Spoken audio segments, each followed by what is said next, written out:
Выкарыстоўванне маскі, абавязковая апрацоўка рук антысептыкам. Такія меры сёння павінны прадпрымаць усе сацыяльныя работнікі перад тым, як наведаць кожнага са сваіх падапечных.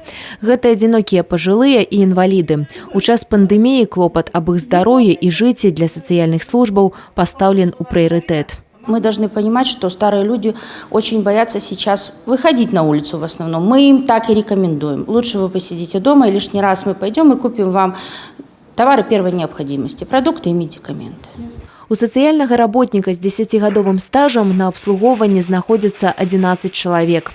Ва ўмовах рэкамендаванай ім самаізаляцыі менавіта яна той самы пасрэднік, які вырашае усе жыццёва важныя пытанні ад пахода ў крамы да аплаты камунальных паслуг. Люди, конечно, немножко переживают, но я предупреждаю, что где-то меньше ходили на улицу, меньше ходили по магазинам, потому что необходимости особо нет, потому что я прихожу, и где-то можно было бы что-то и больше купить, какой-то там определенный продукт. А так, все. Слушаются вас? Слушаются, да. Паслухмяна выконвае парады сваёй памочніцы 95-гадовая Ганна Шинкаренко. Нягледзячы на шаноўны ўзрост, пінчанка пільна сочыць за навінамі і добра ведае пра тое, што дзеецца ў свеце. Про коронавирус знаете? Конечно, знаю. Боитесь? А что бояться?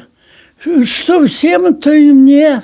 На сённяшні момант ад пінскага цэнтра сацыяльнага абслугоўвання працуе больш за 40 сацыяльных работнікаў, якія на пастаяннай аснове абслугоўваюць каля 450 чалавек. Порядка 1700 – это одинокие граждане пожилого возраста. Практически 8 тысяч пожилых граждан – это одиноко проживающие граждане. Помощь мы будем оказывать только одиноким гражданам и одиноко проживающим, у кого дети или родственники обязаны по закону их содержать, проживают в других за пределами города Пинска. Для звароту па дапамогу ў Брэсце і кожным райцэнтры сёння дзейнічаюць тэлефоны гарачай лініі. Па іх можна не толькі атрымаць актуальныя парады і задаць пытанне, але і пакінуць заяўку на аказанне сацыяльнай дапамогі. Тацяна Будгусаім, Кацярына Страха, Александр Дьяченко, тэлерадыёкампанія «Брэст».